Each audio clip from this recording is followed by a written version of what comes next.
நான் உயிரோடு இருந்து பிரயோஜனம் என்ன?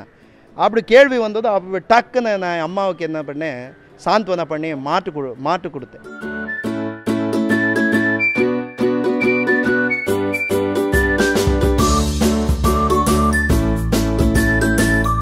பக்கத்து தெருவில் உள்ள கோயிலுக்கு கூட செல்ல நேரமில்லை என்று சொன்ன தாயின் ஏக்கத்தை போக்க கன்னியாகுமரி முதல் காஷ்மீர் வரை இருசக்கர வாகனத்திலேயே கோயிலுக்கு அழைத்து சென்ற மகன் குறித்து இந்த செய்தி தொகுப்பில் பார்க்கலாம். கர்நாடக மாநில மைசூரை சேர்ந்த 45 வயதான கிருஷ்ணகுமாரின் தாய்தான் 75 வயதான ஸ்ரீமதி சூடாரத்தினம்மாள். இவர் பெங்களூருவில் உள்ள தனியார் நிறுவனத்தில் பணியாற்றி வந்துள்ளார். கிருஷ்ணகுமார் தனது தந்தை மறைவிற்கு பிறகு தனது தாயையும் அவருடன் அழைத்து சென்றுள்ளார். இரவு உணவிற்கு பின் தனது தாயிடம் கஷ்ட நஷ்டங்களை பற்றி பேசுவது இவரது வழக்கமாம். அந்த வகையில் தமிழகத்தில் உள்ள பிரசித்தி பெற்ற கோயில்கள் மற்றும் திருப்பதி உள்ளிட்ட கோயில்களுக்கு சென்று உள்ளீர்களா என தனது அம்மாவிடம் கேட்டிருக்கிறார். அப்போது நான் நம்ம ஊரில் இருக்கும் சிறிய கோவிலுக்கே போனதில்லை என அவரது அம்மா சொல்ல மனமுடைந்து போயுள்ளார் கிருஷ்ணகுமார். கடந்த 68 ஆண்டுகளாக கூட்டு குடும்பத்தில் ஒரு பெண்ணாக இருந்து தன் அம்மா எவ்வளவு கஷ்டப்பட்டார் என்பதனை எண்ணி பார்த்துள்ளார். இனி தனது அம்மாவை பாசமாக ராணி போல வைத்துக் கொள்ள வேண்டும் என்ற எண்ணம் தோன்றியுள்ளது. எனக்கு ஜென்ம கொடுத்த என் அம்மா இதுவரைக்கும் பார்த்ததே இல்லையே. நான் இருந்து என்ன பிரயோஜனம்? இவ்வளவு சாமர்த்தியங்க இருக்கே, என் கண்ணு நல்லா இருக்கு, கை நல்லா இருக்கு, கால் நல்லா இருக்கு, என்னோட பணம் நான் சம்பாதிக்கிறேன், நான் உயிரோடு இருந்து பிரயோஜனம் என்ன?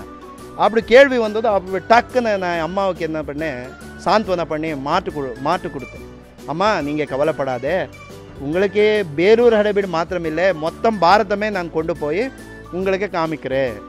இந்த ஊரில் உள்ள கோயில்களுக்கு மட்டுமல்ல, இந்த தேசம் முழுவதும் அத்தனை கோயில்களுக்கும் உங்களை அழைத்து செல்வேன் என தனது அம்மாவிற்கு வாக்கு கொடுத்த கையோடு தனது வேலையை கடந்த 2018ஆம் ஆண்டில் ராஜினாமா செய்துவிட்டு தனது தந்தையின் நினைவாக அவர் கொடுத்த 24 ஆண்டுகளான பழைய இருசக்கர வாகனத்தில் 2018 ஜனவரி 16ஆம் தேதியன்று யாத்திரை புறப்பட்டுள்ளார். அதன்படி இந்தியா முழுவதும் இருசக்கர வாகனத்திலேயே அம்மாவின் ஆசைக்காக 98,352 கிலோமீட்டர் ஆன்மீக பயணம் மேற்கொண்டுள்ளார். கன்னியாகுமரி முதல் காஷ்மீர் வரை இருசக்கர வாகனத்தில் பயணம் மேற்கொண்டு அம்மாவின் ஆசையை நிவர்த்தி செய்துள்ளார். வாழும் தெய்வங்களான பெற்றோர்கள் உயிருடன் இருக்கும் போதே அவர்களுடைய ஆசைகளை நிறைவேற்ற வேண்டும். அவர்கள் மறைந்த பிறகு நாம் பேசுவதும் அவர்களுக்காக நினைவுகளில் செய்வதும் எந்த புண்ணியமும் கொடுக்காது என்கிறார் கிருஷ்ணகுமார். பெற்றோர்களை முதியோர் இல்லத்தில் விட்டுவிடும் கருணையற்ற பிள்ளைகள் மத்தியில் இப்படி ஒரு மகனா என்று அனைவரையும் ஆச்சரியப்படுத்தியுள்ளார் கிருஷ்ணகுமார். தாய் தகப்பனார்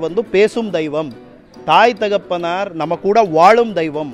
அவர் உயிரோடு இருக்கும்போது அவரை சேவை செய்யணும்.